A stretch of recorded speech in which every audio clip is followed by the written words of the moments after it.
Welcome to tonight's live, and how's it going with everybody?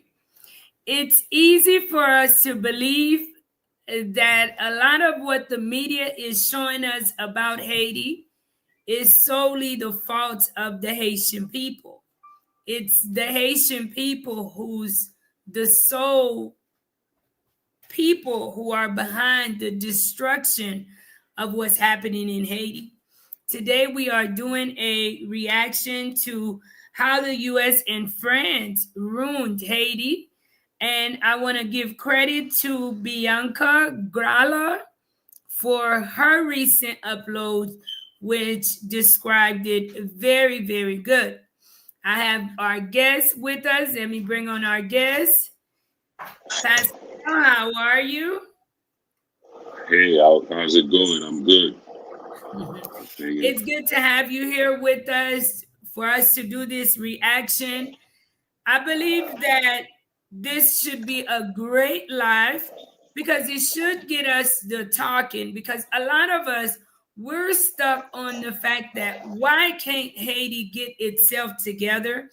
And Haiti is its own enemy. And I've been one to believe that myself until we start comparing it with some facts of things that's really happening around Haiti and just getting ourselves some more knowledge with facts. Therefore, I think this is a great upload. If you've yet to check it out yourself, please go by Bianca Grallo channel, check her upload out. And don't forget, guys, to please subscribe and let her know Life in Haiti sent you. Um, Pascal, would you like to share anything? Salut moun yo et salut tout moun qui a rentré dans live là avec nous aujourd'hui. Comment nous y, tout le monde. Nous live avec nous aujourd'hui pour nous partager quelques bonnes connaissances qui ont servi comme moteur pour nous. Awesome. Yeah. Thank you guys for tuning in. Let's give a shout out to Peterson Burburn. Thank you for tuning in. Stallion 7012. Thank you so much. The French are coming. Thank you for tuning in. Don't forget, guys, as we get the show started, to please share the live. And if you are new to the channel, please subscribe. Let's get it started.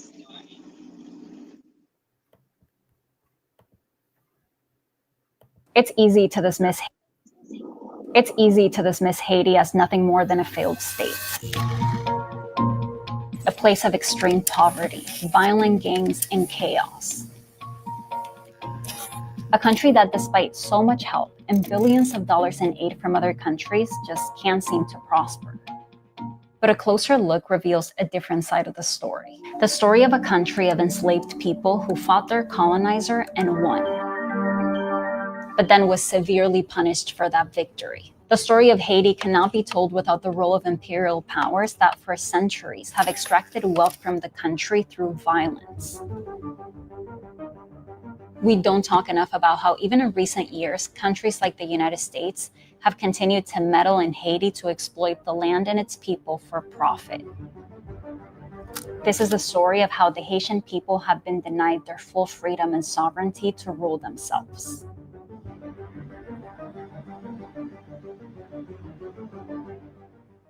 Saint-Domingue was France's most lucrative colony. About half of all the coffee and sugar imported to Europe at the time was grown in what we know today as Haiti.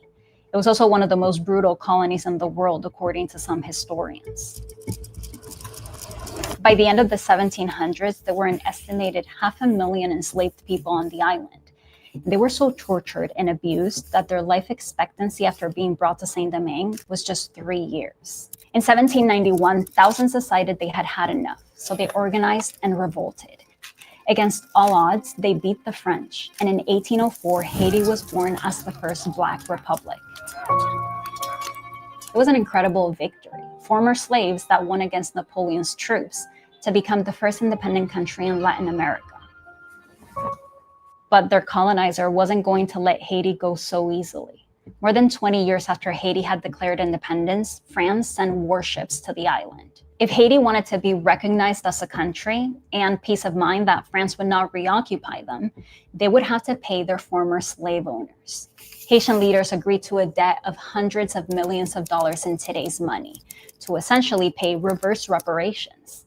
And then things got even more sinister, because in order to pay that debt, the new country had to take out loans. And guess who offered them those loans? France, specifically French banks. So Haiti had to get into debt to pay the debt. On top of that, banks charged the new country huge commissions and fees, and that became another way to squeeze Haiti for profit from afar. One of the banks that profited from Haiti's debt went on to later finance the construction of the Eiffel Tower. And when the United States learned about how much money could be made in Haiti, Wall Street wanted in. Banks like National City Bank in New York bought shares from Haiti's National Bank. And in 1914, something unbelievable happened. U.S. Marines went into Haiti's National Bank and grabbed $500,000 worth of gold. Let's pause it for a little bit.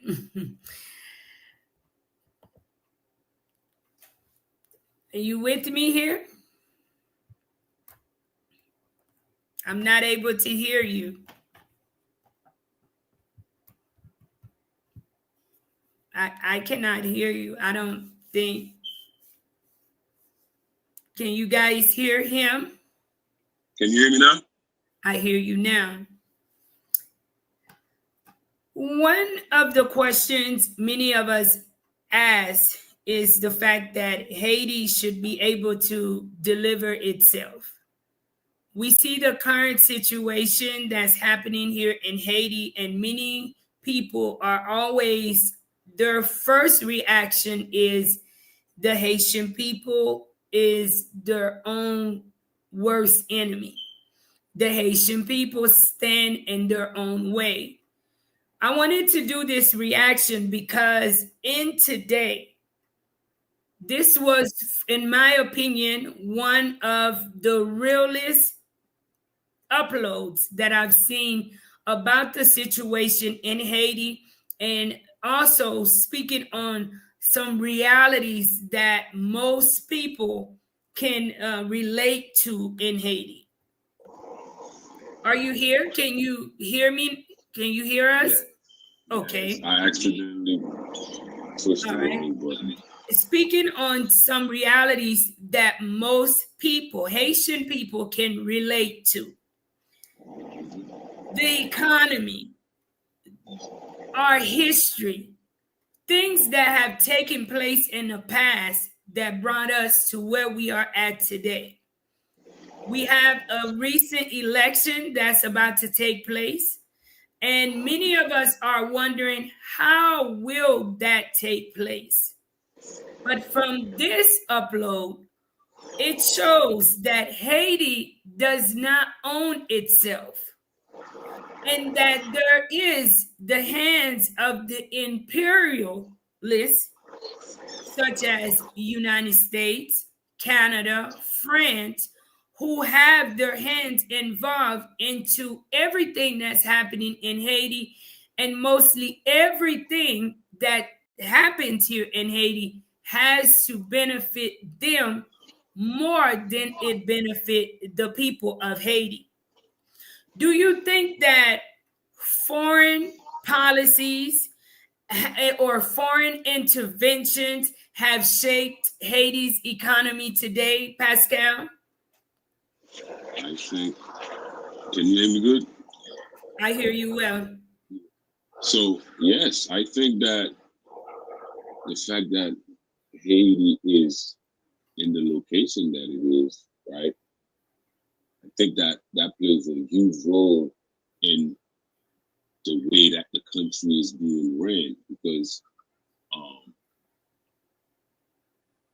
in one sentence they say a country is independent, but in the other, there's always outside influences, in a country like Haiti.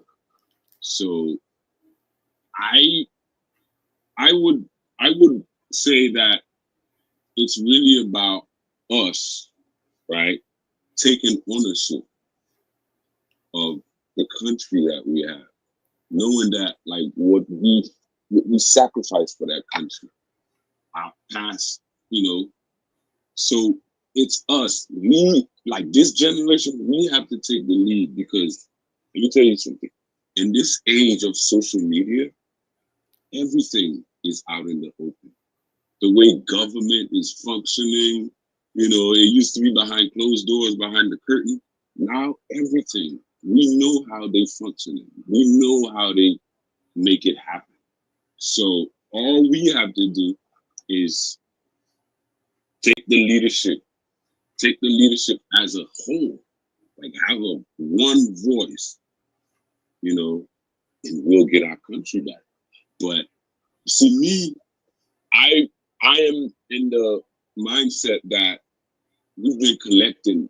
I mean, we've been done so wrong, and we've been collecting those wrongs for so long.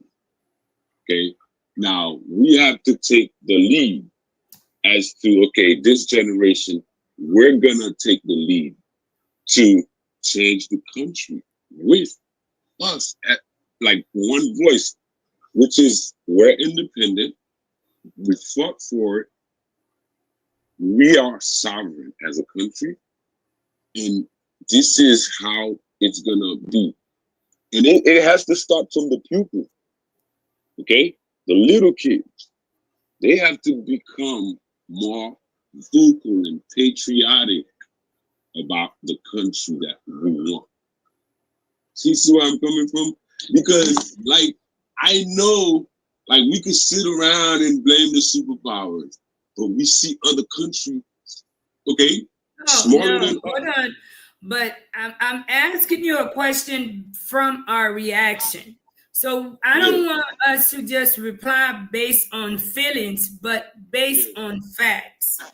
On facts, not how we feel about it, Pascal. But the fact is, do you think that foreign intervention have shaped Haiti's economy? It shaped everything about Haiti, not just the economy. It shaped the mindset of the Haitian people too. You see? And that's the biggest part. The economy, we already know what it is. It's trickle down economics. That means the it's like a pyramid. The guy up top, they get more of the opportunities. You know what I mean? They get to use our money to, make it work, make that money work, and then pay it back or something. In Haiti's case, they don't pay it back. They don't pay it back. But yes, all of that, like the type of bourgeoisie we have, it's all shaped from outside. We still haven't had a real Haitian nationalist bourgeoisie class, which is what Haiti really needs, because you need a class to counter. It's like a buffer. So you need that to counter these people, kind of like if okay, let's say we got a product, like a product that is essential, and these guys want to sell it at a high price, you have a class of people that cost for the people. Without that, we can start complaining, blaming. Without that, and that's like an army of entrepreneurs, like real nationalists though, not just entrepreneurs that want to make money for money's sake, So to counter these foreign influences, to counter these foreign investors that we know they have no intention or no good plans for the Haitian people. They're not gonna pay them good livable wages. We know that.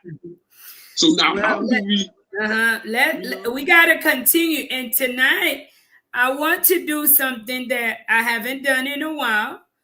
I'm sharing the link in the description in the live. You guys can stop by and join us. I can have up to 10 people.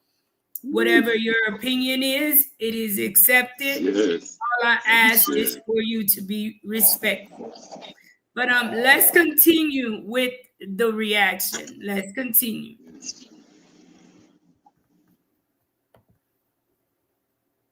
Put it on a boat and took it to New York, to the vault of National City Bank. Power. And when the United States learned about how much money could be made in Haiti, Wall Street wanted in. Banks like National City Bank in New York bought shares from Haiti's National Bank. And in 1914, something unbelievable happened. U.S. Marines went into Haiti's National Bank and grabbed $500,000 worth of gold, put it on a boat, and took it to New York, to the vault of National City Bank. The U.S. explained that they had to do this because of the political instability in Haiti at the time.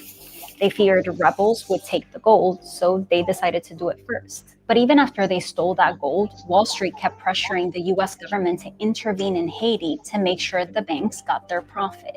And the following year, the US got the perfect excuse. Haiti's president was killed by an angry mob. Then in 1915, United States Marines land in Haiti to battle Haitian bandits threatening destruction of American properties. They stayed for 19 years, making it one of the longest U.S. occupations, just behind Afghanistan. During that time, U.S. officials took... Let me ask you guys, and Pascal, do you think that those 19 years of occupation helped Haiti in any way?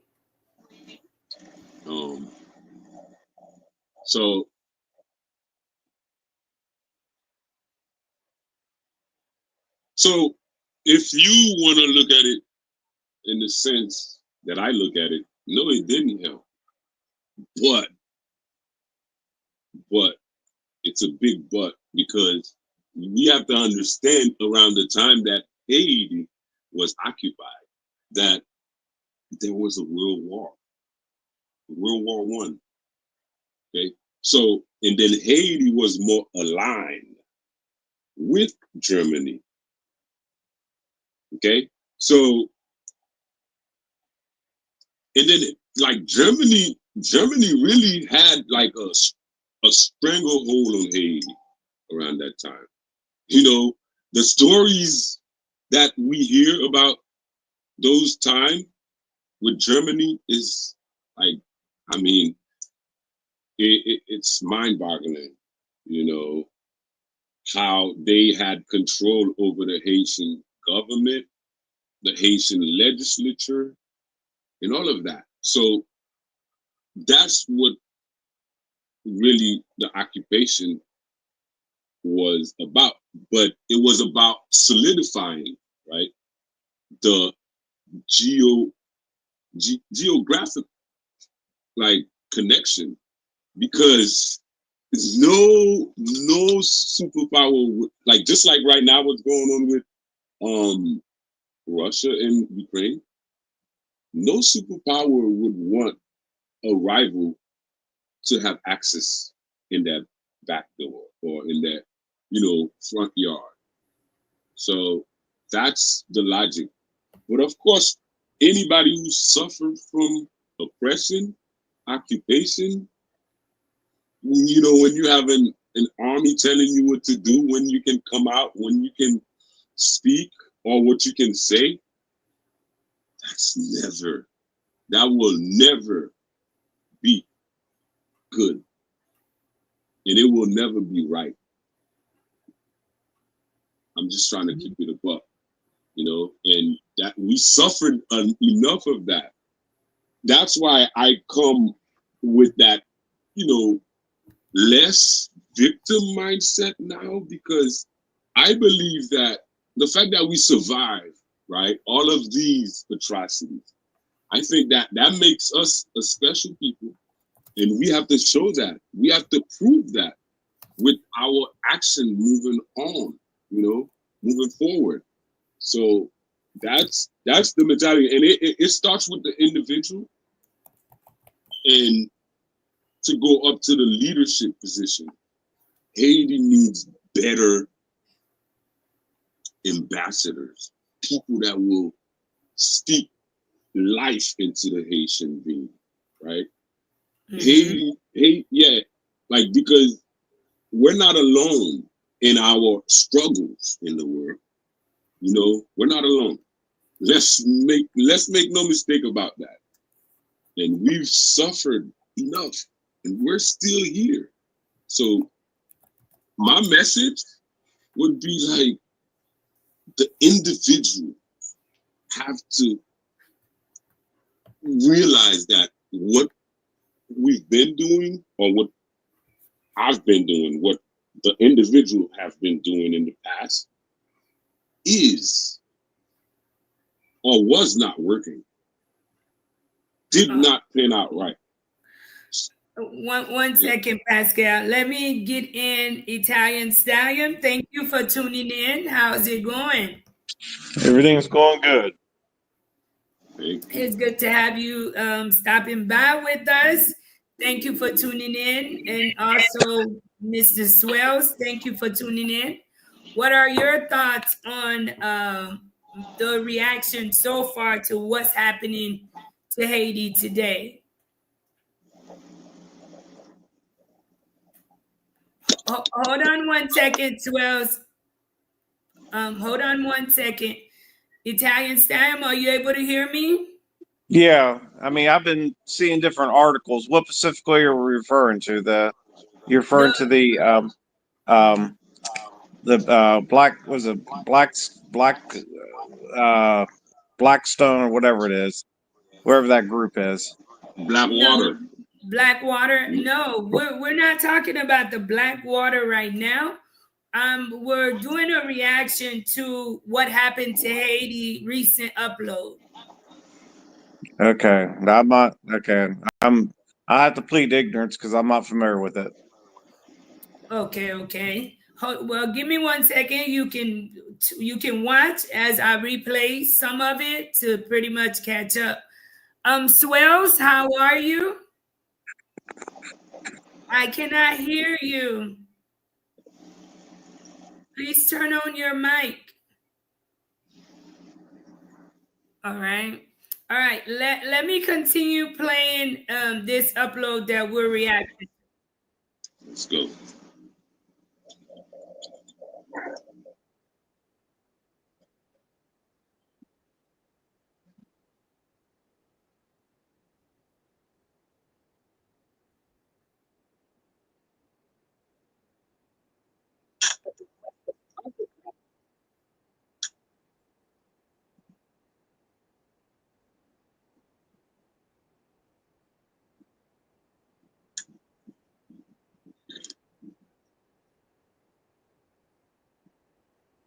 It's not showing up.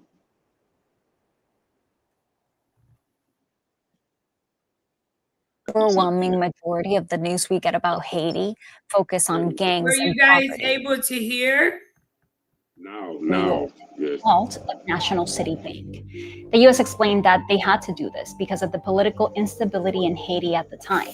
They feared rebels would take the gold, so they decided to do it first. But even after they stole that gold, Wall Street kept pressuring the U.S. government to intervene in Haiti to make sure the banks got their profit.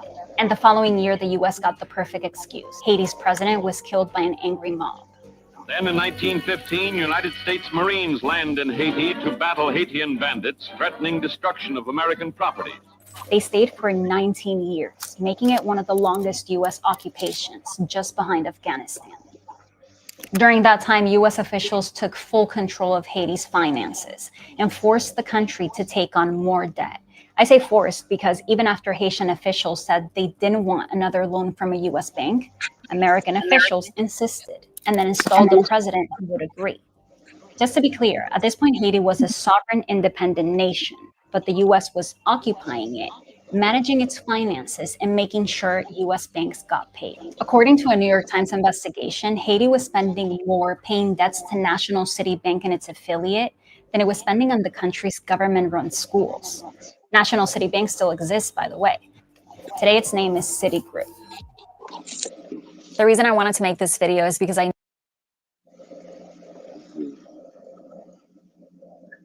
she mentioned on here an issue that we still have here today. And I'm going to ask Italian Stallion this. Do you think that this problem still exists today, that the Haitian people cannot pick a leader which represents them? Do you think, outside looking in, that the Haitian, what is your opinion on that? Where the Haitian people chooses someone, but the American government says no because they want someone that will agree with their policies and not stand in opposition of them. Do you think that this is a problem that exists up until today? I think to a certain extent, depending on the country, I think there's interference in all elections. I mean, it's not a Haiti problem. It's you know, you could look at different countries around the world, developed and underdeveloped, and you're going to run into that. Yeah, because these countries are looking, like the United States. The countries are looking at keeping their goals and whatever's in it for them, I guess, for a better word. For trade or whatever it may be. So, it's, I think, everybody would like to choose who they want to put into office in another country. Yeah, especially the developed countries, because they have the most to gain. The United States is no different. Do you think that these type of selfish decision making by more powerful leaders continue to hurt countries like Haiti and its people more and more? Oh, of course. I mean, it depends on what the interest is. I'll just use, for example, let's just say for Haiti. Let's just say I remember they were saying something about gold or something. Let's just say that they found a bunch of gold deposits within Haiti, more than what anybody ever thought. Okay. And then you got a president, you got somebody that's going to run for office down there, and maybe there's some sort of backroom deal, with the United States saying, "Hey, we'll come down and we want the gold, and of course we'll give you a cut of it for you and maybe some of your officials and everything, and we're going to help you in your election to get elected. We'll provide any of the funding for campaigning and so forth and so on." And obviously that person may not be the best candidate that for the country itself, but because the hidden hand, what I call it, the hidden hand, it's an economic term, it's the unseen forces that are there that will help try to put that man in power. So again, you can look around the world in different countries. This is going on everywhere. It's just a matter of trying to keep the interference out and let the people of the country vote for whoever's in there, for good or bad. I mean, but it's really hard to manage that. Whether it's Haiti or any other country. Wow. What are your thoughts, Pascal? Oh man, I think he made like the best point of it all, because some things we will never be able to fully change in the world. And this is one of them. And when you're talking about corruption in politics, like the name politics itself, it breeds corruption. Yes, we can combat it. We can have an attitude towards it, right? We can look down on it, but we will never be able to fully erase that. And that goes with how other countries will never be your friend. Okay? Haiti makes that mistake, or the dirigeant, I say, calling other countries, "Oh, les amis d'Haïti." You don't have no friends. Okay? You have interests as countries.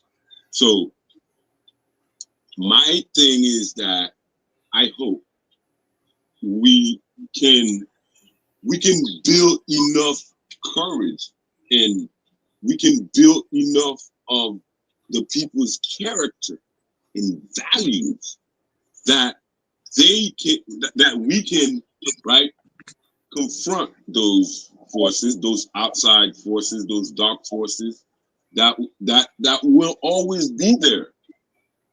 Okay, that goes with the territory. It's it's the attitude we have towards them. So imagine how I'm seeing the Haitian leadership behave when they see Blanc. You have to change that. We have to be able to get to a place where we look every country and, like, country to country. Like, we're dealing country to country. We can make exchanges, and then if we grow in alliance, then we can grow on that. But the idea that we just go around and then calling, like, trying to beg, trying to, like, ask for pity, play the victim, they're not gonna have pity for you. As a country, you have enough manpower, human capital, and brain, I hope, to be able to stand on your own and face other countries, when they have their intelligence agency on you, how you, deal with that, how you, deal with those infiltrators, stuff like that. Like, that's on you. How you, okay, for example, how you control the containers that coming into your country, the ports, how you control those. Okay, that's you. That's your job. It's not no other country's job to do that. Your border. It's no private. Well, as we reacting to this upload, she is giving you examples of facts that a lot of the leaders that we are bashing, that we are sharing our negative opinions about, in the background, they have been bullied. They have been kidnapped. They have dealt with consequences for fighting and attempting to make decisions for the people of Haiti. How is it that today we can bash so many of the leaders in their decision making when we have facts that when they step up to make the right decision, this is the result? Thank you guys for tuning in. We're doing a reaction to what happened to Haiti, and the truth hits hard. Please share the live, and please share your thoughts and opinion. If you're watching during the live, you can also stop by and share your opinion. That is what's difficult. The thing is, how do we change that system? Keep that thought, and let's continue with this reaction video, okay? Let's continue with this video. Debt on Haiti. During that century, there were years when coffee was in high demand, and Haiti was producing. The U.S. went on to control Haiti's finances for another 13 years after the occupation officially ended. That's more than 100 years from the moment France imposed that devastating debt on Haiti. During that century, there were years when coffee was in high demand, and Haiti was producing and exporting tons of it. The country should have been reaping all the wealth that once made French slave owners rich. But instead of investing that money into the needs of Haitians, like schools, running water, transportation, and electricity, they were sending it to former slave owners, banks, and shareholders in France and the US. Some argue that there was so much instability and corruption within the Haitian government that there's no guarantee that money would have been spent on the needs of the people if it stayed in Haiti. But the point is, Haitians were never even given. All right, there go an example. Many a times, we are quick to bash the leaders in Haiti. we're quick to say that it is them that's involved in this, that's involved in that. But I'm going to ask Stallion, how would you have known the outcome or the result if you never even gave them a chance to make the right decision? Well, I mean, let's go back a couple steps. Let's talk about how to combat the situation from even arising. A lot of it's education to the voters. Okay, let's assume that there's going to be free elections, free access to the polls there, no matter what other part of the country you're in. Okay, let's just assume that, just for the record. What has to happen is when you have these candidates that are running, they need to expose where the others are getting their money from. Okay, let's just say down there in Haiti, let's say you got one candidate, and if I'm just using a scenario here. Let's just say they found 10 times more gold reserves in the ground in Haiti than they ever thought existed. Now you have people from other countries that want to get their fingers in there at this point. The candidate they got under the hook, let's just say it's the U.S., let's just put the U.S. in there, and the U.S. government and some big companies here in the States see that, and they get a candidate that's taking the bait and saying, hey, if we can get you elected and everything, you give us the gold at a big discount, and we'll give you a cut in some of your officials and so forth and so on. Well, the thing is that money's coming in there for the campaign. The other opposition candidates should be exposing them, to that, or the media, maybe a nonpartisan group that lays out each of the candidates and where they're getting their money from. And that's always an indicator of where things are going to go for when you go to vote. Always follow the money. So if you see a lot of money coming in from the U.S. after they know there's a bunch of gold there, then you know that chances are that person's already bought. Yeah, that's right. So that should be a red flag. So that, I think that's the start of it. It's more just educating the voters so you don't even put yourself in that situation, or at least try to minimize it. Yeah, but there's no one given way to or foolproof way of stopping it. You just might be able to minimize it. Would you like to share something? Yes. The fact that he touched on the media, I think is very interesting, because the media plays a big role in every society, right? And they don't just get your politician, Marie. They get the media also. They corrupt the media. That's the thing. And they get their own journalists to spin their own narratives. And there you go. And then the uneducated people will believe those journalists with the false reporting over the real story, over the fact. You know what I'm saying? That's just the way it is. Yeah, it almost has to be like a nonpartisan group that would need just to lay it out, for each candidate, their background, their, what offices they held, everything from A to Z. You can put in there their childhood. Did they come from a poor family, a rich family? And then start listing out where are they getting their money from in order to run their campaign. And again, people don't give money to campaigns unless they want something back. Very few people just give money just out of, pure loyalty. This is all transactional, so that's all he's got to look at it. When you follow the money and you see where it's coming from, then that gives you a little bit of an insight of where he thinks things are going to go if that person gets elected. Mm-hmm. Let's go into the audience really quick. Charles 4U1 says, American occupation created a lot of problems today, like centralization of power, service, and administration. That's why everything is in Port-au-Prince. Thank you so much, Charles. Do you think that centralization is hurting our country too? We talked about a little bit of that earlier, Pascal. Yes, it's a big part of the problem. You know what I mean? Because if you have a growing population, you need to be able to reach them where they're at, right? Wherever they may be.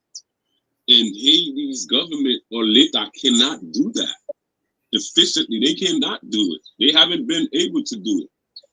And what that viewer said kind of makes sense, because imagine when you're under occupation, you need to centralize everything, so that the overseers can have control. And that's what happened.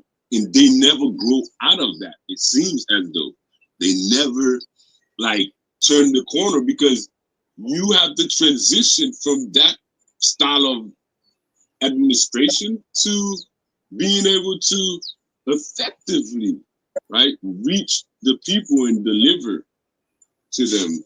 Haiti or the government hasn't been able to do that. You see, even Port-au-Prince, it's somebody be telling me one neighborhood might be a red zone, and then the next one, right, is a okay zone. And so if you don't know, you might be in the red zone without knowing, and then you get taken away just because. And it could be either from the gangs or the police in Haiti. Because if you're in a certain area, they automatically assume that you're bad, like you're the worst members of society. And those are some real problems that the Haitian people gonna have to get over. Because I have my own ideas on how to bring the solution to that. Decentralize the country, create more, even if you have to invite or incentivize more investors in the countryside of Haiti, so that the people can have good paying jobs. That's key. Good paying jobs, and they'll be able to live with dignity, right? And yes, they will be able to grow their family, send them to school and stuff like that, have some leisures. So you will have a country like that. But if you don't have no leader to demand those things, okay? Not demand, let's take out demand. If you don't have leaders that bring those reforms into fruition, then you will have a country like Haiti. But like I said, it should be starting from the ground up. Education, hospital, good paying jobs for the people on the countryside too, because those are the vast areas that can receive investments. Let me ask you guys a question, because living in Haiti today, my opinion of what's happening in Haiti continue to change. Of course, a lot of times I feel that the issue is us. Why is it that the Haitian people cannot make better decisions? But then when you stop and you do research and you start getting more knowledge about what's happening in Haiti, you realize it is not just that simple. And I've said to myself, how is it that not one person want to take that pride to say, I've done something to take Haiti to a better place today in 2025? Italian Stallion, do you think that Haiti is paying for its independence? Do you think that our oppressors are still finding new ways to oppress the people of Haiti from the independence that we want? Well, I mean, the oppressors, as we define them, is only exist because the people aren't educated. And in education, I'm not talking about so much in schooling. I'm just talking about how things operate. So if you're vulnerable, I mean, I'll just use this. I'll just give a scenario. Let's just say you're in any major city here in the United States, and you're a woman, and you're walking down the street, with a Gucci bag full of money, or at least you appear to look like you have money.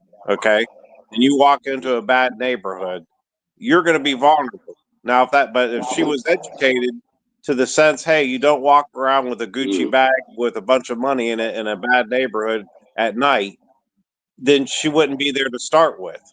So I think that's part of it right there, because once you make yourself vulnerable, there's always going to be other forces that are going to come in and try to take advantage. Is what it comes down to. But one thing I thought about here when we were talking, if you look at a couple other countries around the world, I'm going to use Thailand for an example. One way to keep out influence, or at least limit it, is not in Thailand. You as any foreigners in Thailand cannot own property. Okay, you can get a condo, but you can't own land or build a house and own it. And there's countries, and I know China. I was just watching an article on China. If you go to China to do business there as a foreign company, you can only have to have a Chinese partner that has 51% interest in that company. The other one only has 49. So if Haiti has some in their constitution to limit some of the ownership of land and businesses, that would at least minimize it to a certain extent, because that 51% is going to go within the country itself. The 49 is going to go to the foreigner. So there's ways to, like I said, there is no easy fix to it. It's more of educating the population, and at least with elections, and then also to maybe passing some laws to limit ownership. And if the ownership is limited, then the influence, there's no incentive to do some of this stuff, that goes on. I mean, like I said, the likelihood of it goes down. So, and the people within the country have more freedom to make decisions that without outside interest. So I think let's continue to watch this video, because she also she touched base on that too on here. Given the chance, because the money didn't stay in Haiti. And it is true that some of these predatory deals were possible with the help of some local Haitian officials. But here's the thing, even when elected politicians were opposed, those foreign countries like the US found ways to force them. Like when the United States wanted to change the Haitian constitution because it didn't allow foreigners to own land. See, after so many years of French colonialism, this was an important protection for the Haitian people. They didn't want outsiders amassing so much wealth and power that they could control and oppress the local population. So a lot of Haitian lawmakers were opposed to changing it. Well, U.S. Marines went into Haiti's National Assembly and forced Haitian lawmakers out at gunpoint. And then they replaced the legislature with officials that quickly approved the new U.S.-backed constitution. President Franklin D. Roosevelt even bragged about writing it himself. He said, "The facts are that I wrote Haiti's constitution myself. And if I do say it, I think it's a pretty good constitution." And it was definitely pretty good for U.S. business interests, because now that foreigners could own land in Haiti, U.S. businesses leased thousands of acres for plantations. And then they used Haitians as cheap labor, paying them as little as 20 cents a day. So more than 100 years after slavery had been abolished, foreign plantation owners were finding new ways to exploit Haitians and enrich themselves. All along, the U.S. defended their occupation of Haiti by saying it was necessary to bring stability to the country. Contingents of United States Marines keep order in Haiti, withdrawing only when Haiti finally becomes nation of peace and prosperity.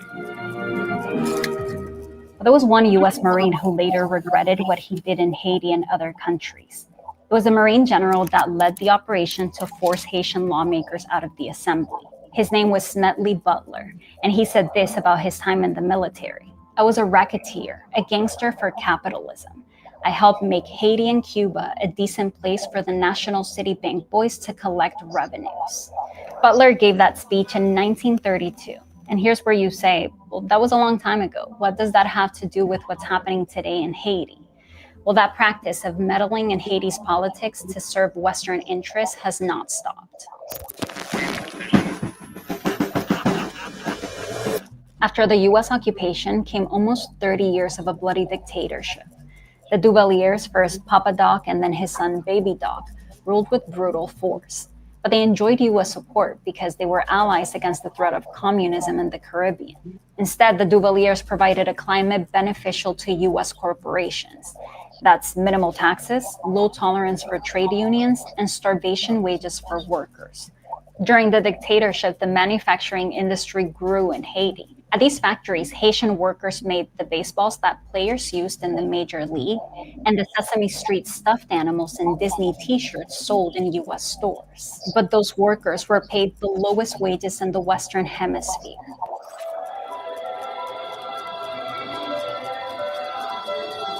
In the face of that kind of exploitation, a priest became popular among Haitians. À ne pas avoir pitié d'Haïti, nous n'avons pas besoin de pitié, nous. Qu'ils commencent à ne pas avoir pitié de nous, mais à reconnaître le droit que nous avons, droit de récupérer un peu de ce qu'ils ont volé. John Bertrand Aristide advocated for the liberation of the poor. He called for a revolution, saying things like, Haiti is poor because of the rich. And he spoke against US imperialism, saying they, the Americans, want to hold our guts always in their hands. Thus, we will be economically, politically, and culturally dependent. Aristide founded a political party called Lavalas, which means flood in Creole. He said the flood of the poor was about to descend on Haiti, and on election day, it did. When Haitians finally had a chance to vote again after decades of dictatorship, they elected Aristide as their president with 67% of the vote. When he won, poor neighborhoods all over the country erupted in celebration. There was a sense that with their vote, the poor finally had power, that their conditions were about to change.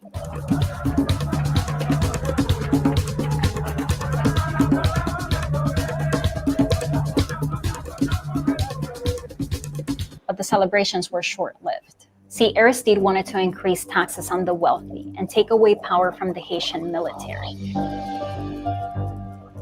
And that made him a threat. 7 months after taking office, the military ousted him in a coup supported by the Haitian elite. Aristide's supporters were outraged that their vote wasn't being respected, and they took to the streets to protest. The military responded by killing thousands over the next few years. Thousands of others left Haiti trying to escape the violence. Boats with Haitian migrants were arriving on the coast of the United States, and that became a problem for the US president in 1993, Bill Clinton. See, on the one hand, his administration was facing pressure to intervene and restore Aristide to the presidency and stop the exodus of Haitians. On the other hand, it was a tough sell in Congress to help a man who had been so openly critical of the US and capitalism. Meanwhile, Aristide was facing his own dilemma because he needed the US and its soldiers to confront the military that had ousted him. So he toned down his rhetoric and agreed to capitalist policies pushed by the US. In 1994, the US intervened to reinstate Aristide. 10 years later, the US would intervene again. Welcome, President Clinton. But this time to remove him. In order to return, Aristide agreed to privatize the government-owned companies that provided basic resources like electricity. He also agreed to reduce tariffs so it would be cheaper for US companies to export rice to Haiti. And he agreed to keep the minimum wage low. See, the US government had long been advocating against raising the minimum wage in Haiti. When Aristide returned to power, he still ordered an increase to the minimum wage.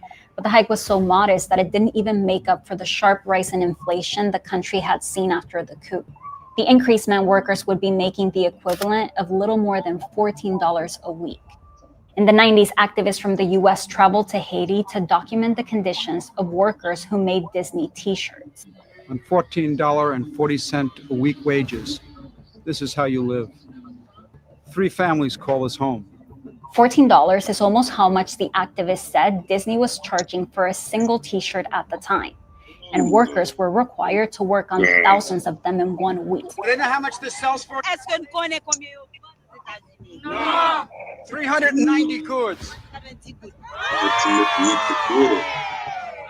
The US would continue to intervene against raising the minimum wage in Haiti long after Aristide was gone. We know this thanks to WikiLeaks. Companies like Hanes, Fruit of the Loom, Levi Strauss, these are named in the cables who use these contractors. Assembly zone contractors who have these contracts with Hanes and Fruit of the Loom are putting enormous pressure with the US Embassy on the Haitian Parliament not to increase the minimum wage.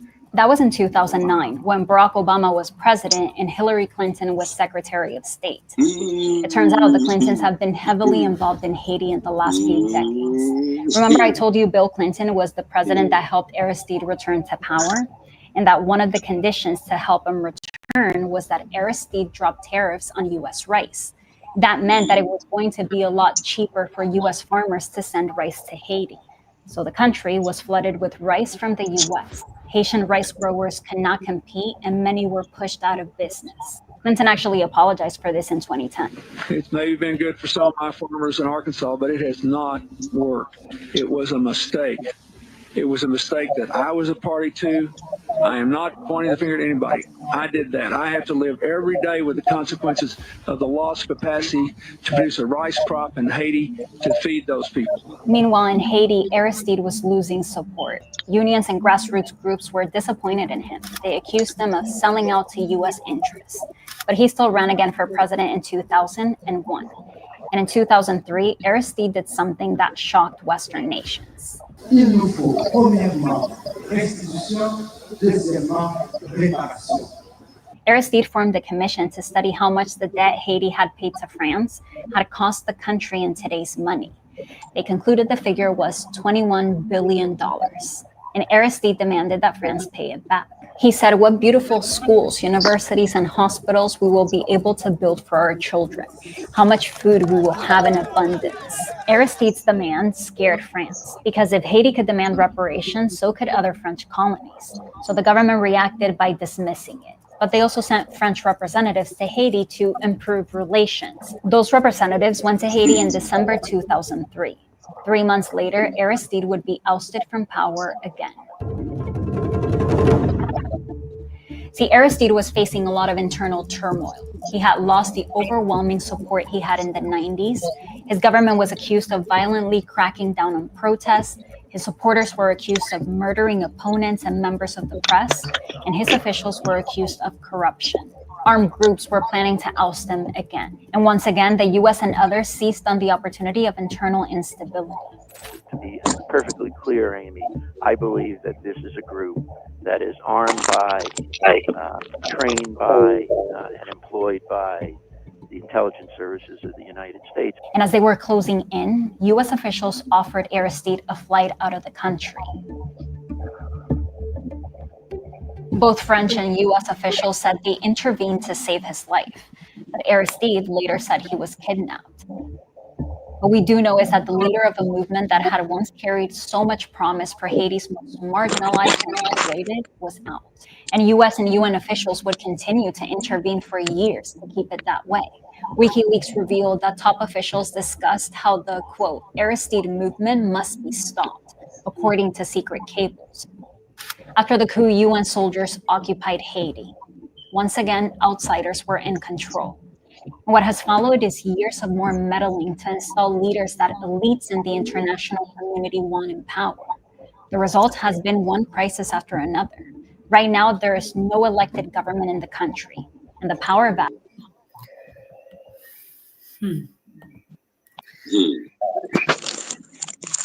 Well, so pensez.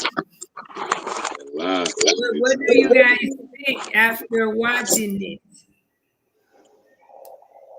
Me, I like to simplify things like that more, even though they're not simple, but I like to simplify it, like on many fronts. I think that the fact that our leaders or so-called leaders, they're not leaders of ideals or with ideals. You see, they more leaders like on a like personal stands, and then the emotional intelligence that they display, I think, it's not up to par. It's not. It cannot compete. You know, like we really need to look into that, like the emotional intelligence in the critical thinking ability. I think we need to rethink that because what Aristide fell into a trap. Yes, he had good intentions, but he fell into a trap. I think I was trying to make that point the other day when I was live. It's because he put all his basket in, I mean all his oranges in the Democrat Party baskets. And that was to a fault because maybe because he was brought back by Bill Clinton, and a Republican administration was in power when he got overthrown. But I believe that Aristide should have threaded the needle when it comes to those, you know, internal political stuff, like in US, for example, because he got drowned. He got drowned. The Haitian people doesn't look at him the same way we look at him in the late 80s anymore. Because he has been, I don't know, compromised. Do you think that, because listening to what she's sharing from her research, and I'm hoping this is verified information, do you think that the system is created to attack the characters of our leaders in Haiti?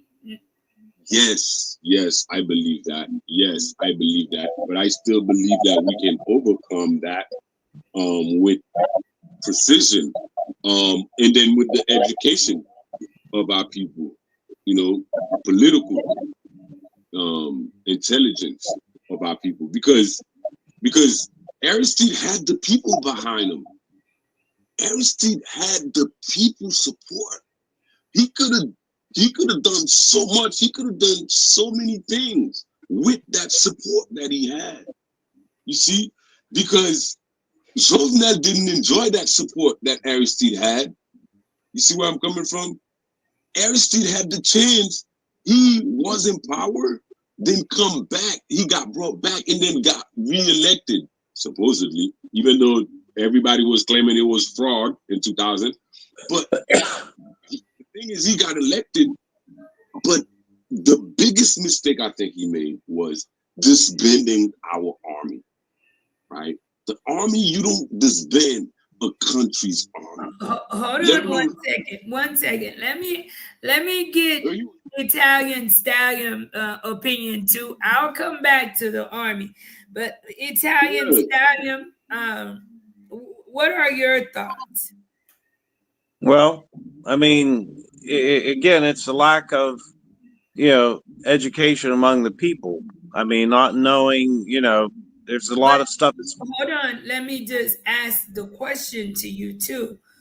Do you think that the system which is created, it is a system that is created to destroy and disfigure the character of Haitian leaders when there's already a plan, meaning we criticizing them, but is there already a system in place to destroy you as a person from history?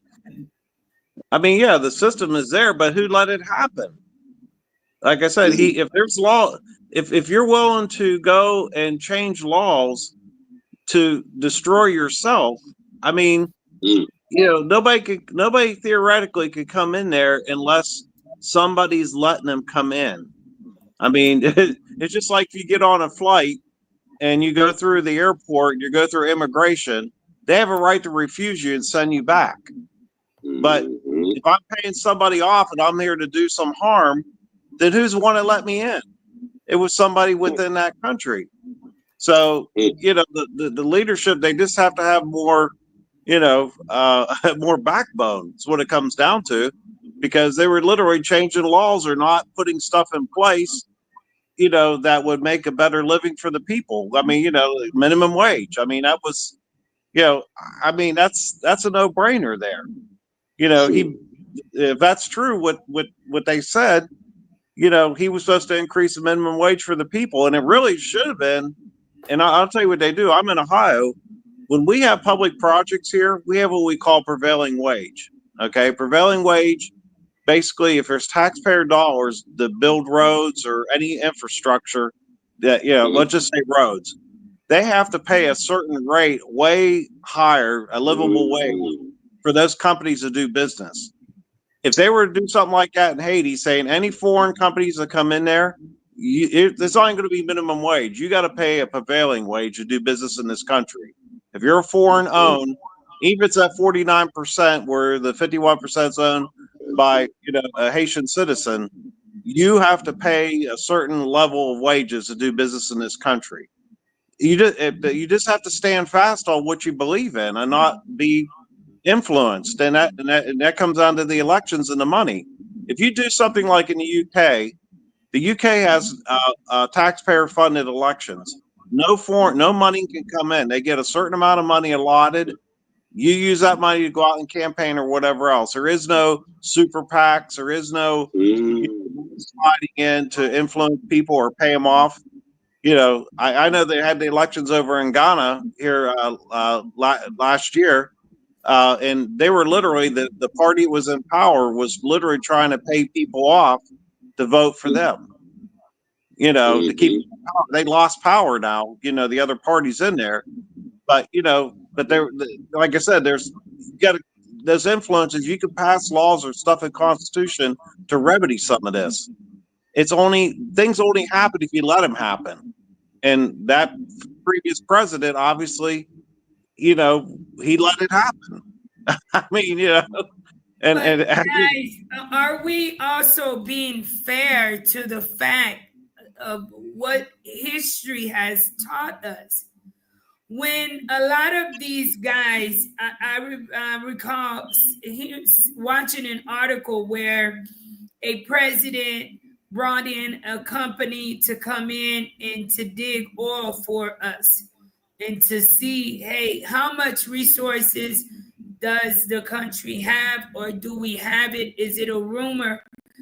And quickly you get one of these, foreign governments to come in and they interfere and they stop that.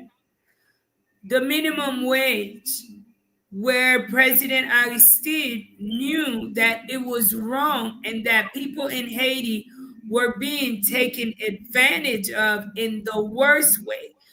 The cost of living had inflated double, and people were being double underpaid. And when he stood up for that, you had all of these other powers that stepped in. How can you put in a system where the bully steps in whenever they want to and stand against it? And let's say the bully is more powerful. They have more access. They have more they have more of everything.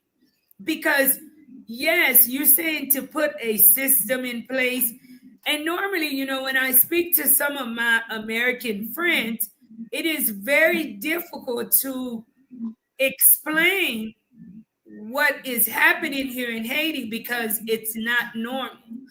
In the US, we're raised to believe that we have a system where if things are not working, you can grieve it. There is an office which supervises in other office, even the police, you have internal affairs, and there's someone who's watching over the other. In Haiti, it is not like that. But how can you get it that way when history proves that each time when someone has stepped up to do the right thing, they've had to face their punishment for it? But it takes more than one. It takes more than one person. That previous president, let's just say that, he was doing right for the most part. It was more than just him. He needed to have people in the I don't know what they call it, the parliament there or what. The other elected officials that get elected in the various areas of Haiti, they needed to back him.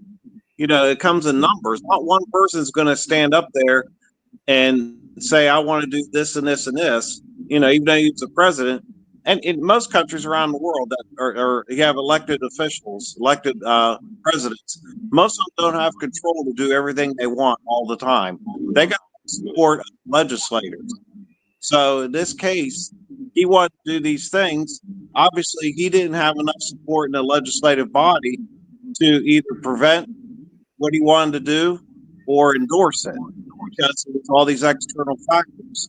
So, I mean, it's a lot of it's within the people of the country to make the change and pass the laws and pass maybe even a constitutional amendment.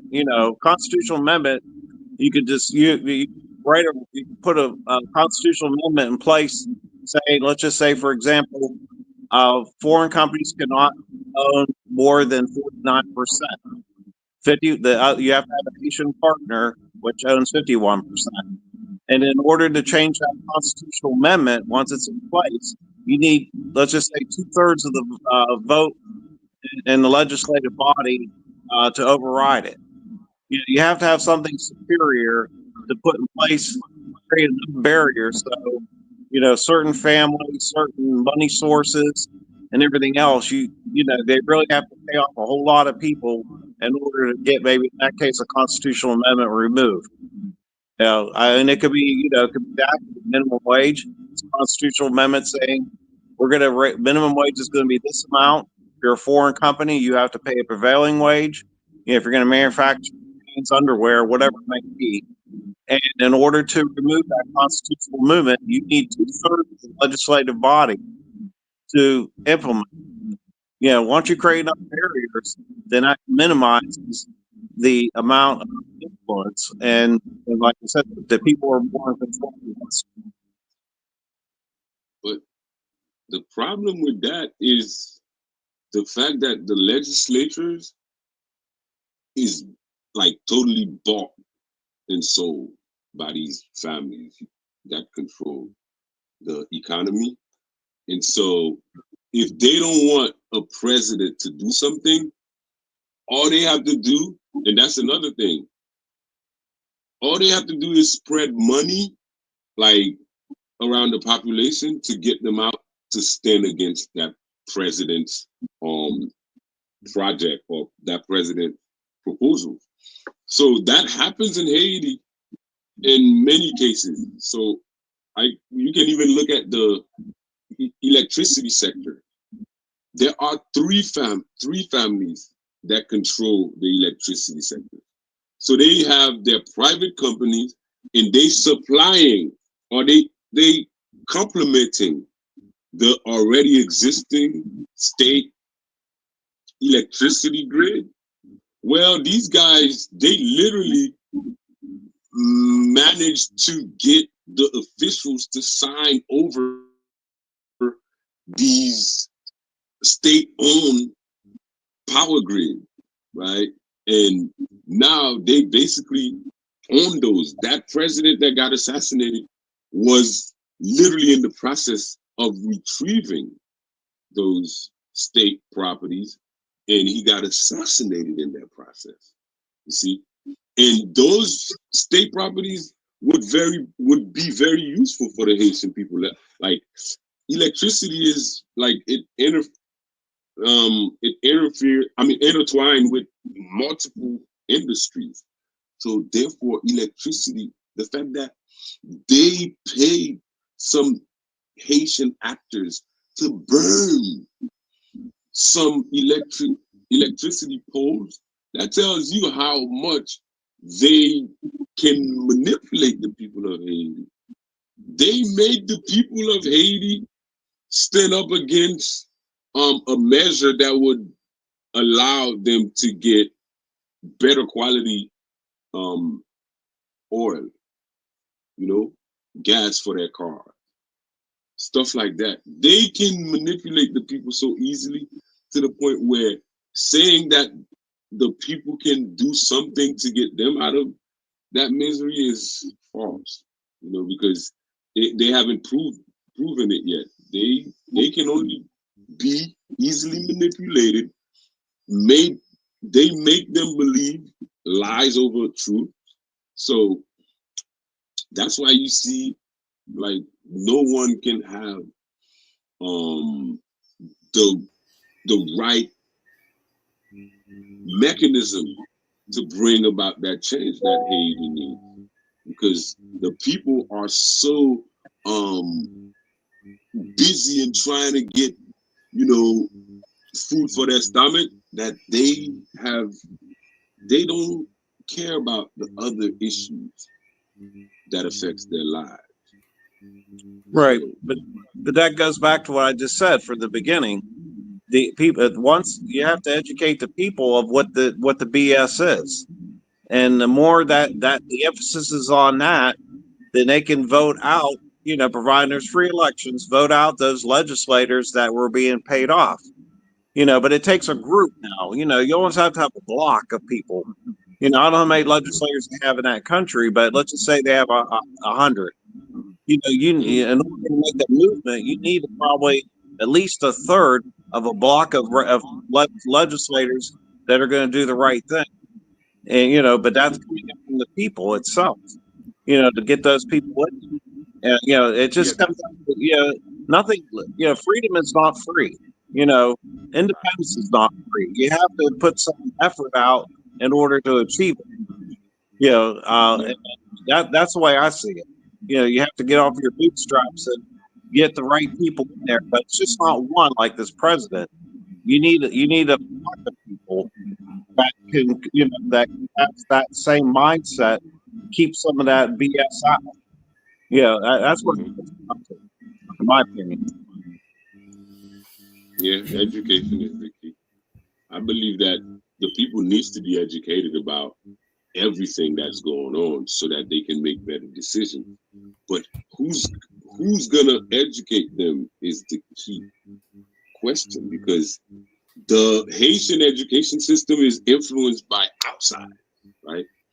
By, like, you see, like, you can tell French have their schools in Haiti. Yes. Like, a lot of other countries have their school. The school take their name, literally, in Haiti. And then they cost higher for kids to attend them. So how can you want to change and then you don't look inward, right? Because you want to change the country. So you have to look inward. You have to build inward. You have to build the strength to be able to start that revolution.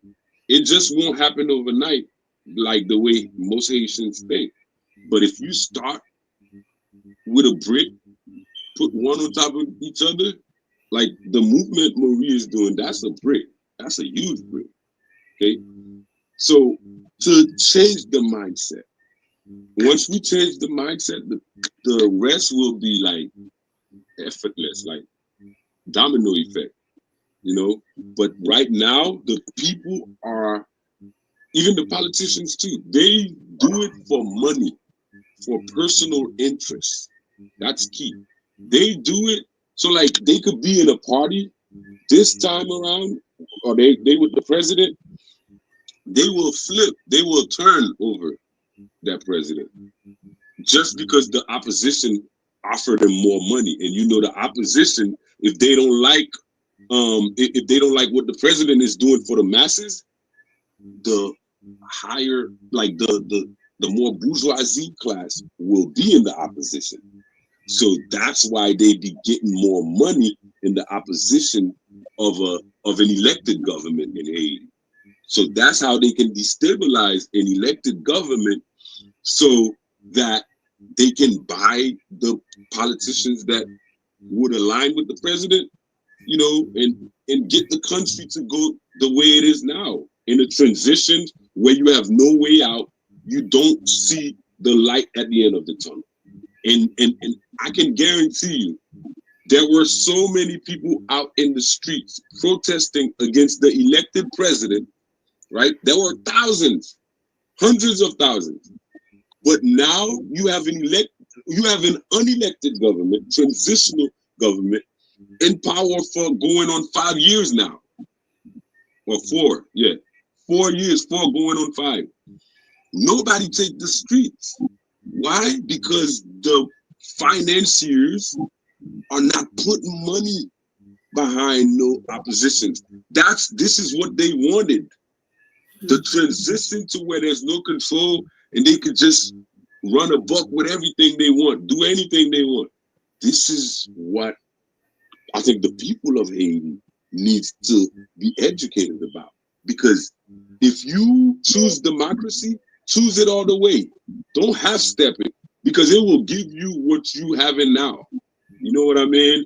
If you elect somebody for 5 years, wait the 5 years. Wait for the 5 years to over, and then you can run your, campaign to get elected. Don't try to destabilize an elected president just so you can get into transition, right? So you can steal. That's what's going on. And the Haitian people are complicit because they be taking money, meal good or plat manger and bouteille de glacé to go out and support those Haiti destroyers, those people who destroying Haiti. Okay, because the oppositions in Haiti, they're not constructive. They're not bringing no new ideas. They're not trying to look out for the people. They are here trying to take and run away. Take, run away. And so the Haitian people needs to wake up to that, so that they will not support those type of people next time around. That's all. And then you would have a chance to at least start developing this country, this beautiful country. But if you have instability, there will never be no development. None. Okay? So the people needs to get that in their head. When they tell you, oh, you can protest. Protest, and then, okay, you protest for what? Like, you can protest for something, but to just burn a country or block a country, arm young people so they can create blockades in their neighborhoods, and then when you get in power, you just take money and run away. That's not the way the country's supposed to run. And that is why I'm for progressive dictatorship, so that we can get our country back. Because this is not order. Okay, this is never gonna be order. And yes, let's get them out. I gotta get some writing. Stallion, you mentioned how independence is not free. I believe that is one of the most powerful statements that was made tonight, because we, the Haitian people, every day we are living the consequences of independence is not free. It is solely my opinion, and I've shared this many a times on this platform, that 1804 up until today, we, the Haitian people, the people who are living in Haiti, we continue to feel it on a daily basis, that the price of independence is not free. Even though we monetarily paid for it, but now the price that the Haitian people are paying is a physical price. It's an environmental price. How much money can you make off a country? How long should people suffer in this world? I often think about the people who have never traveled out of Haiti, who were born in parts of Haiti that's far away from the city, that I can only imagine what their hopes and dreams are. And in my opinion, which is what I fight for on a daily basis in Haiti, is that everyone should have access to basic needs. Everyone deserves the right. I am not saying that people in Haiti should get paid the same amount as those in the US. But what's unfair is the distance. It's either you in direct poverty or the wealthy is overtly wealthy. Yes, at some point, the Haitian people have to do the right thing and help themselves. But as we watch uploads, like what happened to Haiti, it shows that we're solely focused on the person that's in front of us. We're quick to beat on the leader that they put in the front. But today, I'm starting to see things differently in Haiti, especially with how things are on the ground in Haiti. As Pascal mentioned, how it is a thin line in Haiti, how you can be in the red zone in Haiti, not even knowing, and that really quick could be life or death. Why would someone, being Haitian, not take pride in changing that? For me, the question remains, but I will not ignore the fact that many of those who have stood up to do right by the people, by the mass amount of people in Haiti, have dealt with being kidnapped. They've dealt with coup d'etats. They've met death. So we're just simply seeing that it is the Haitian leaders. And I think that's an easy excuse for us. But my intention sharing this upload, especially as we, the Haitian people, we look forward to a sitting government. Absolutely no country on earth can operate without a sitting government. When I watch uploads like this, I am asking myself, what is in store for us moving forward?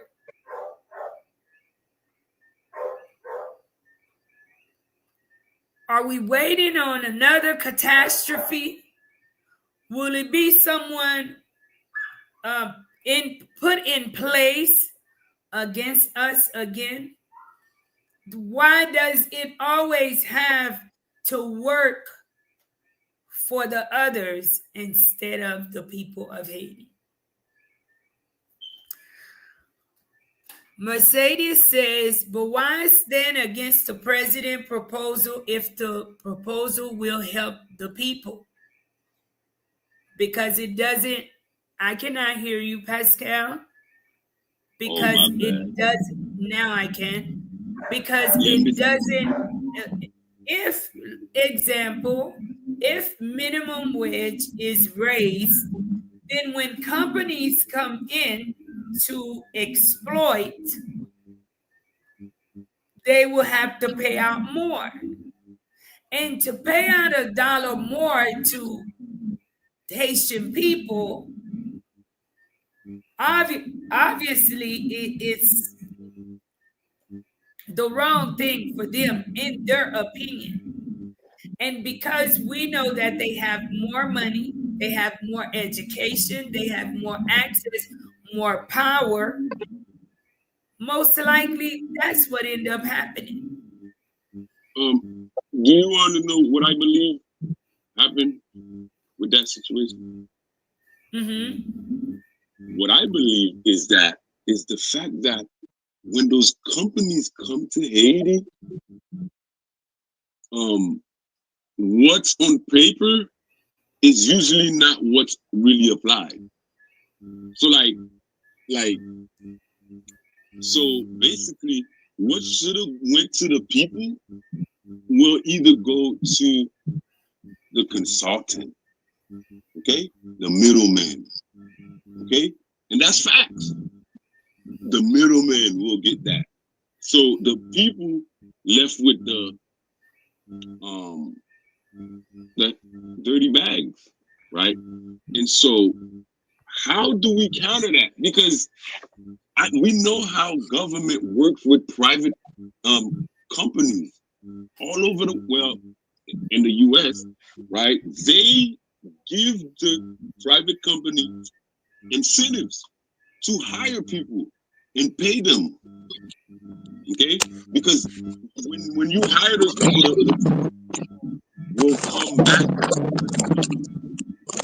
off, right? And they can in turn pave your roads, give you sidewalks, do like the basic things the government do.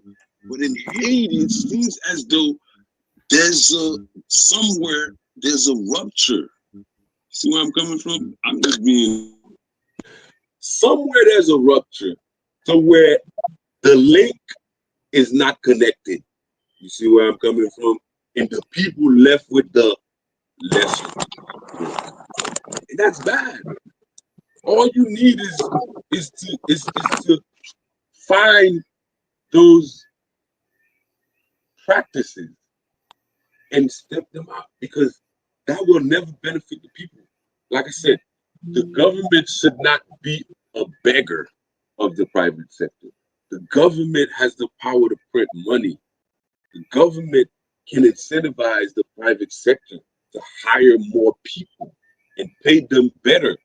The government can put a works the time that the people should work during the day, right? So why are these guys not taking that responsibility? Because the people is miseducated, and so they can't demand those rights to be respected, and you have your rights stumped over. That's exactly what's going on in Haiti. But it's not like some foreign powers have full control. No, they might have self-control. But the control is how they use money to control you. And the leaders, they don't even see the value in the people working, and then the windfall, the financial windfall. When people are working, so many industries benefiting. But when you have a stagnant people, you have a stagnant economy. You know what I mean? So that's I think if the Haitian people really want, they should be demanding better wages, right? And better services from the better dealing with private sector, because the way it is now, it's like the private sector has their control over the government. We can't have a country functioning like that. The government probably tout le bébé ou soit avec secteur privé. The government should be impartial, like in the middle, you know. Whenever somebody trying to commit a foul on the other side, you call it out. You take section against them. That's the simplest way I could put it. But I guess common sense is not that common. Oh boy. No vraiment besoin de ça, man. Common sense. What are your thoughts, Stallion? Well, again, it goes back to what I was saying. Now we're talking about, when I was talking about educating the people, now, the way it's so much easier to influence people in the world now. We got social media.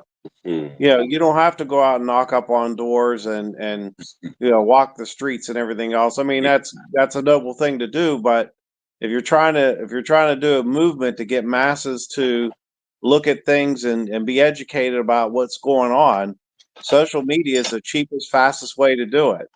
Yeah, you got YouTube, you got TikTok, you got Facebook, Instagram, and any other ones I can't even think of. It doesn't take it doesn't take that much effort to put out something on social media where others could see it. And most people, do have access somehow, some way to social media. In any country around the world, except unless it's something like North Korea or something like that. But most people have access to social media, and then to my knowledge, there's nothing blocking anything down in Haiti. So, some countries have limitations on what can be said and so forth coming in. Some of the countries like the Middle East and all that, but there it's pretty much open game. So, that's the way I look at it. The smarter the smarter, more educated, more astute the people are, they're the ones that are going to bring changes that from the ground up at the end. It's not going to come from the top down. It's coming from the ground up, and then they'll be able to select the right people to put in the legislator and or the president to help make decisions that is good for the country as a whole. Well said. Awesome. Thank you. Mercedes asks, what is the solution? If you ask my opinion, is that they allow the Haitian people to choose its leader and not continue to meddle in the things which is happening in the country of Haiti. It's time that we allow a leader that will develop and make ways for the people of Haiti. As Mr. Jackson said, and no one will take off their plate to put on your plate. And we understand that because we know that, especially with the current administration, they are not playing. And they are sending that message to everyone in the world that we will not allow anyone to take advantage of the United States. We want our leaders to be able to have the same stance and be respected. I think that is the solution, and not be pressured because they're the weakest link. And thank you guys so much for all of your support. If you have yet to hit the like button, don't forget to please hit the like button for tonight's show, and please share the live with family and friends. The Franco 210 says, forget about fighting for general elections. However, as I suggested a few years ago, is an initiative of local community leaders establishing their own towns, their own town council, etc. It's pretty much currently, in my opinion, Haiti is set up that way, but not that way, because everything is centralized right back to Haiti. But in reality, every town actually does take care of itself. And don't forget, guys, about sponsorship. On Life in Haiti, we don't just talk about the things of Haiti. We're actually doing our part to make a difference, especially in the education department. Sponsor a child with Life in Haiti for $175 per year. That covers that child's uniforms, books, and yearly tuition. You guys know we have all sorts of things that we do throughout the year, and we are also in need of help for daily operations, guys. So please make a small donation. No donation is too small through Zelle, PayPal, or GoFundMe. And we thank you guys so much for your support. We're not just asking for your support. Transparency is the best policy. If you're just tuning in to Life in Haiti, follow me. Check out some of our other content. That way you get an idea of exactly what I am talking about. And I want to give a shout out to all of the new supporters, everyone who tuned in and who got in touch with me, the new sponsors. I want to tell you guys, thank you so much, not just from myself, but from the whole team. We thank you and welcome to the family. We got space for more people, guys. So please do not be shy. Get in touch with me. I noticed I shared my phone number the other day. It was a really good idea because people got in touch with me. So I'll share my phone number on here since that's easier. You can get in touch with me via WhatsApp. Yes. Or directly too. Or directly, but I'd say steer from contacting me directly, especially from outside of Haiti. It will incur charges that can cause it to be expensive. So please try and find a way to contact me, maybe through Messenger, WhatsApp, Instagram. I'm not sure if you can through TikTok, anywhere else besides directly, because I do not want you to have a bill, guys. I like that. You're looking out for the supporters' pocket. I'm always looking out for my peoples. Like, I love my peoples. And I'm thankful to have many of you guys come in and support my vision and make it possible and bring it to life. Bring it to life. And if you sponsor a child too, guys, with us, and you've yet to turn in the sponsorship fees, I understand life happens and life is life in.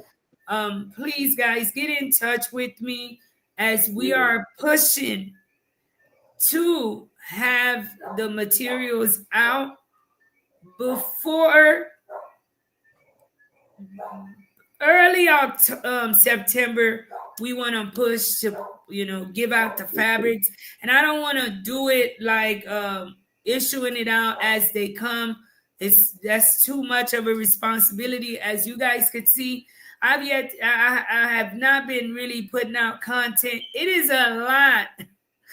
I see people, I was watching, and I don't want to get off subject, but the other day I was watching a reaction someone did about Dr. Umar. And they were saying how could Dr. Umar, be running a school if he's on screen all of the time? And I was saying to myself, I don't want to jump on the bandwagon of like a hater or anything, but it is very true. Sometimes we ask God to open doors and allow things, allow a vision to happen and to take place.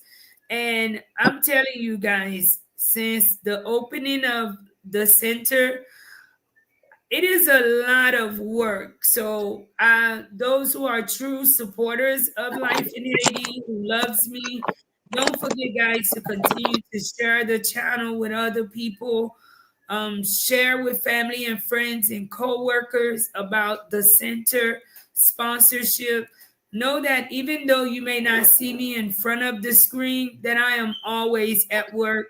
That is why I thank you guys who, whether I'm on screen or not, that find a way to get in touch with me and keep Life in Haiti alive. That means a lot to me. So I just want to thank each and every one, those who have been here, my day ones, those who stepped in the middle, and those who are just coming in. I genuinely love you guys, and I thank you all for joining and helping to be able to make a difference in Haiti. Yes. Hold on one second. Let me give a shout out to hold on, the super chats. Hold on one second. Sherry Hill, thank you so much for the $5 super chat. Charles, for you, thank you so much for the $2 super chat. Jeffrey Jackson, thank you so much for your $5 super chat. Your continuous love and support of life in Haiti. Thank you. Sherry, thank you so much for the $5 super chat with the message. Marie, these Haitians don't support their own. We love you. Keep up the good work. I want to say thank you so much. I thank each and every one of you guys that do support. Thank you so much. I'm not gonna say that they do or they don't. For us to be able to do what we've done here, it has been collective. I could not have done this alone on my own, and I've shared this many a times. Whether you're Haitian, American, Dominican, Brazilian, Canadian, Australian, I mean, wherever you're from that donates, that share, that pray for me and the team, guys, I thank you all so much. You know, I thank you all. And I thank you all who support in however way. Thank you. Mr. Jackson, thank you so much for the $5 super chat. Thank you so much. I think it's been like that forever. Every two has town council leaders. Bookman, how are you, sis? Come on, yes, chérie. Moi, souhaite tout bagay en forme avec vous-même. All right, guys, we're getting ready to get out of here. I thank you all so much. Any last words that you guys would like to share? Any last words? I'll go first. I'll go first. My last word is to the viewers, to the supporters. Really, you guys have made the difference. Everything you do is telepathic. So you basically watching on the screen and you see, you can read her soul, that her soul was meant to serve the least fortunate amongst us. The people that have been left behind, the one that they overlooked, the one they didn't want to extend a piece of education to, which is so valuable around the world, because that can open doors, unseen doors for countless of people that she never knew, who she's not even related to, because of that sisterhood, of that familiarity that we all have as Haitians. I think that's why I support her. And my story with her, with Miss Marie, is very unique because, long story short, I started supporting somebody else, and then I started supporting her based on her spirit. I just felt good. It felt good. So I want to say to every new person, if you're new here, this is a family, and it's very understanding, very flexible. Her mind is her treasure, and her heart is to see the Haitian people do better, be better. And if you're contributing to that cause, you're in the right place. You're doing the right thing, and you're gonna reap the benefits tenfold. I'm a living proof. I mean, I've supported this movement ever since I remember. And last but not least, I was in a major accident, and I believe that God saved my life because I donated to movement like these, to touch people that I don't even know. I can't even touch, but I touched them. I reached them, made a difference through this movement. So that's my last words for you guys. You're in the right place. You're in a family, and this is the real revolution because education is the key. Thank you. You see how that rhymes together? It was not even intended. Definitely.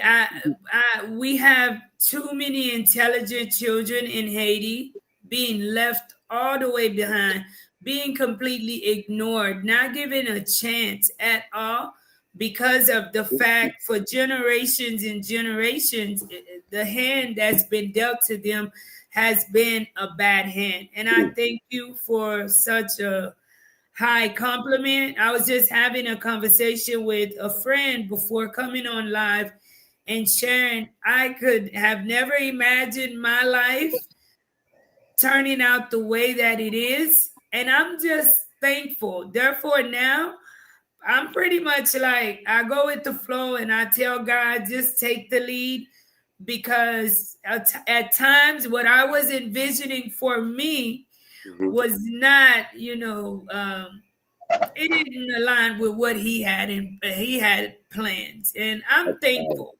Uh, of course, I'm not gonna sit here and make it seem like life in Haiti is easy or it is without its stress, because it's not always so easy and it has its stress. But I love the work in which we as a team represent in Haiti. Me as the leader, I love the work that we do here. And if you ask me, there's absolutely nothing else I'd put first, probably besides spending time with my family, when that want come up, but I absolutely love the work that we do, and there's no way but up from here. That's why I ask that you guys continue to share so that we continue to do positive work in Haiti. We continue to give the people of Haiti a chance. I genuinely believe that I hate politics. When we stay stuck on politics, it limits us. It limits our ability. Because if I was one that was waiting on politics, if I was one that was limiting myself because I didn't have the godmother, the godfather, I didn't know people in certain position in certain places, I wasn't politically connected. I didn't have these type of, degrees. You have fun. We need people like myself with heart, just be able to take a chance and believe in something and work towards it. And it's not going to be easy, but you just don't give up. You don't give up. Amen to that. Giving up is a losing cause. Awesome, man. I really enjoyed you guys. Italian Stallion. I always enjoy having you and Pascal on the show, sharing your thoughts. It was another blessed night. Thank you guys so much. I'm gonna let you guys go. Would you like? Okay, Pascal. Till next time. You have a blessed night. Anytime. Everybody, bye. Enjoy. Bye bye. Italian Stallion. Any last words before I let you go? Not really. Just the only thing I'd like to say to the audience is, we got these children down there in the school. Breeze already did her first year. Everybody can see the results of what's going on, with the kids. We have a lot of, this school's got a lot of accountability, a lot of transparency. And this year I was sponsoring kids that were outside of the school in different schools. Prior to recently, I have sponsored a child, a girl that's going to be in second grade. So I encourage anybody that's on here that hasn't sponsored a child that's interested to do that, or somebody you may know. $175 is nothing. I mean, for a year, but that could do a lot of good down there, and then that frees up, to do additional things for the school itself. So. I think, I don't know how many spots you have, Marie, for how many kids. I know I did mine. I know some other people sponsored kids, but, again, I encourage everybody to at least sponsor one child. $175 a year is nothing, but that goes such a long way, and it helps out the school and the growth of it. And the kids are getting a good quality education.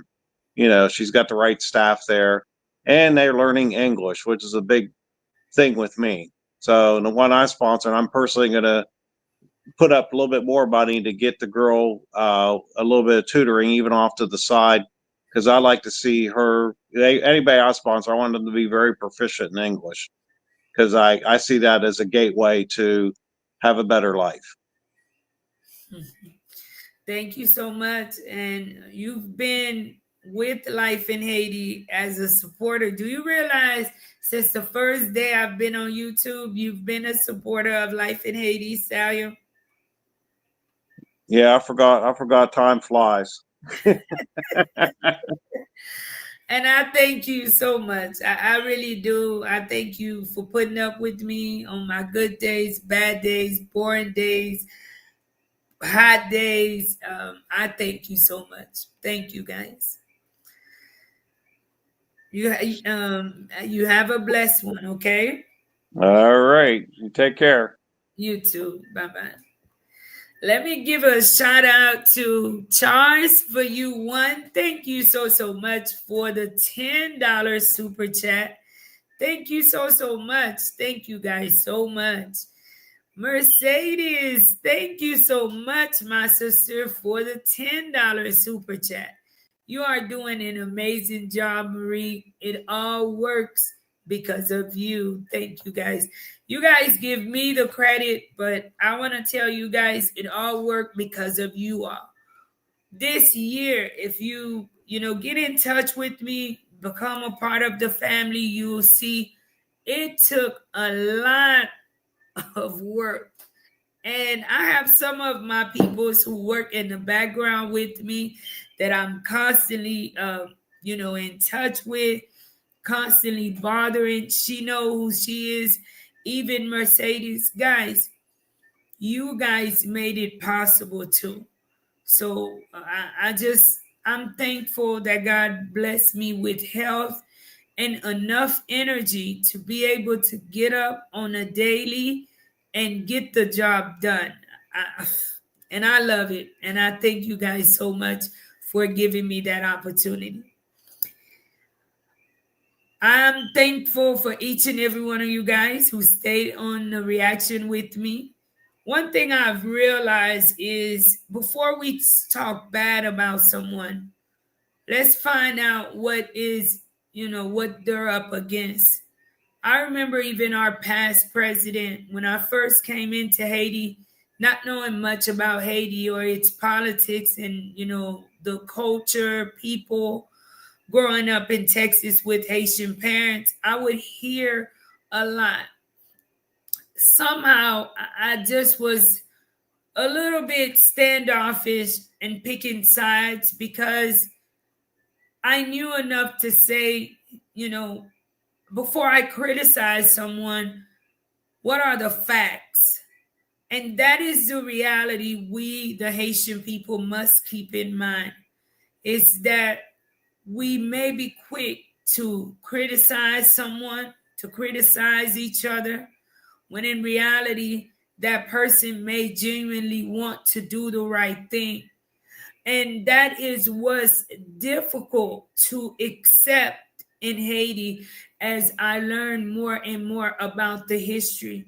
Because I'm always asking myself, as someone who loves Haiti and who loves the people of Haiti, why is it that we have not had that man or that woman to step up and to take the pride that they are the ones who started the movement to put Haiti in a better place? They're the ones who can take responsibility to put Haiti on their backs. But let's remember, us, the people, that is not there in these secret rooms and these secret meetings. We don't know what people are up against. That's why let's just continue to pray that God make a way. that he softened the hearts of those who are oppressors of the Haitian people, those who are pushers of this system that create the havoc which it does in countries like Haiti. Thank you guys so much for tuning in. Don't forget to like, share, and definitely subscribe to this channel. Be kind to yourself and be kind to others. Tell somebody you love them, guys. And I love you guys too. Until next time.